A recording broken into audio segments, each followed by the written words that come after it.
Ich träume und die Welt erzittert.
Yourself!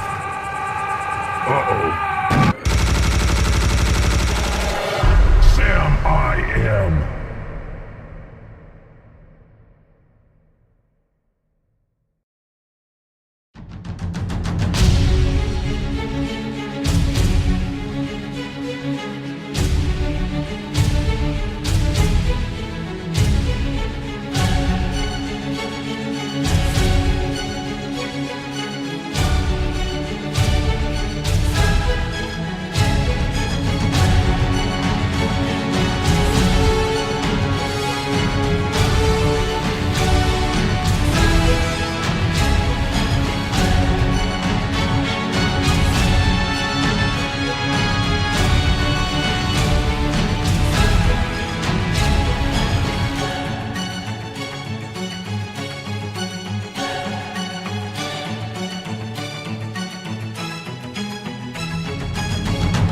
Ich träume und die Welt erzittert.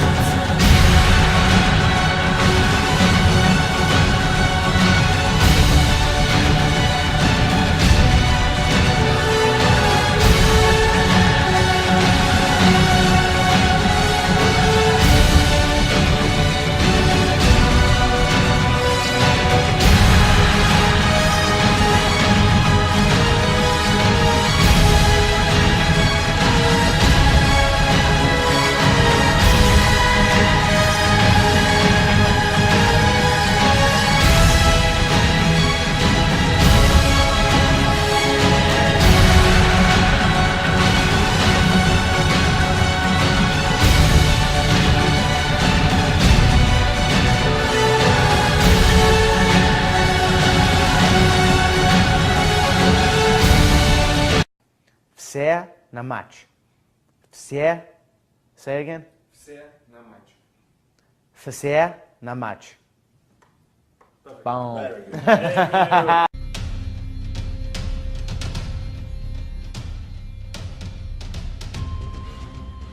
There's no talent here. This is hard work. This is an obsession. Talent does not exist. We are all equals as human beings. You could be anyone. If you put in the time, you will reach the top, and that's that. So, I am not talented, I am obsessed.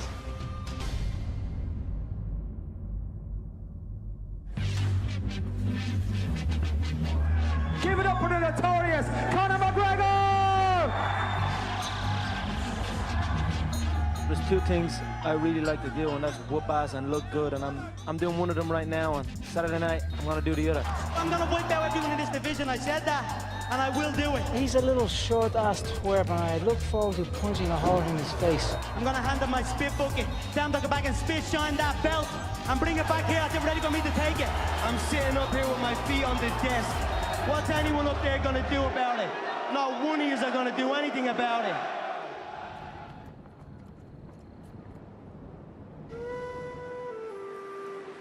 Conor was born in Dublin City in one of the national maternity hospitals here, 12th of July 1988. Midwife turned to my wife and said, this guy is going to be a boxer, because he came out of the womb with his fists clenched. So he was destined to be a fighter, I think. I had many fights growing up, as most young boys do from where I'm from and around this area. Get into fights. I won some and I lost some. When he went boxing, I remember he turned to us and says, "Why didn't you put me in boxing earlier?" He knew that was for him. Conor first stepped into my gym when he was about 16. Conor did stand out early on in that he could hit hard, and he also had a, let's call it a gregarious personality.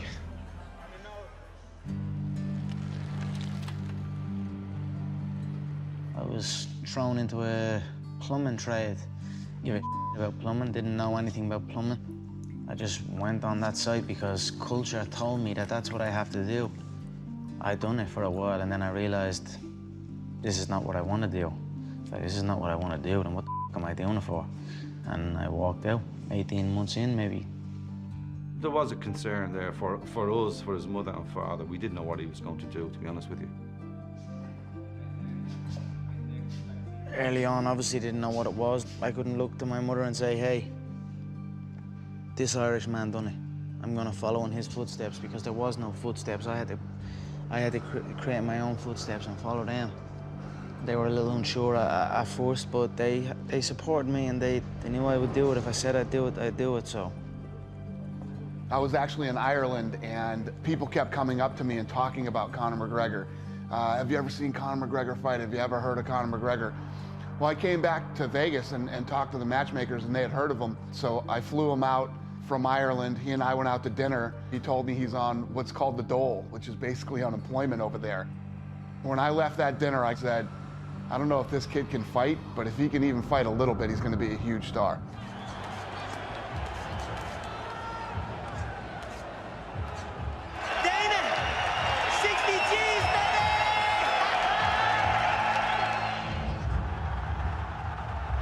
There's only 9,000 people that can get into that arena in Dublin, and it sounds like there's 90,000. It was a phenomenal night for the sport in our country, and it sent it into the stratosphere over here.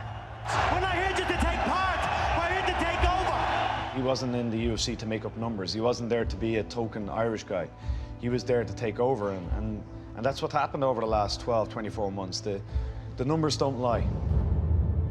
No pipe did hug, no battle drum did sound its red tattoo,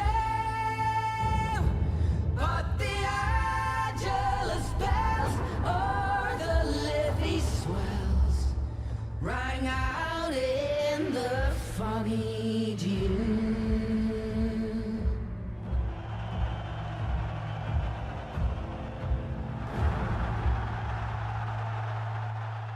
When Conor won the interim title and he beat Chad Mendes, I think it boosted the confidence of European fighters that they can compete at this level.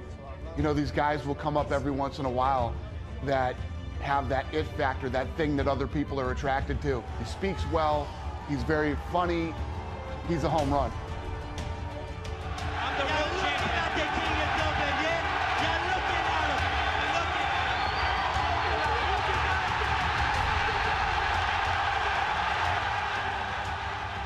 him. This next fight is done and dusted. It's over. It's been over since January of this year. Aldo is a busted flush at this moment, okay? He's finished. After the Dennis Siver fight in Boston, remember when Conor jumped the ring and he was in Aldo's face? That moment the fight was won. Conor McGregor is gonna crack Jose Aldo's skull. I'm not happy to say that, but I think Jose Aldo would want to have a good craniologist on standby. Look into my eyes, little man. Little Brazilian. Ooh, vamos here. If he shows up, he will be agitated, he will be over-emotional. If I half faint, he will overreact. He will drain himself from this. He will panic. He will overload on the right hand. I will slip the right hand and bang the left hook. That will be the beginning of the end. McGregor, how long is it going to take you to rip his head off? It will be done in one.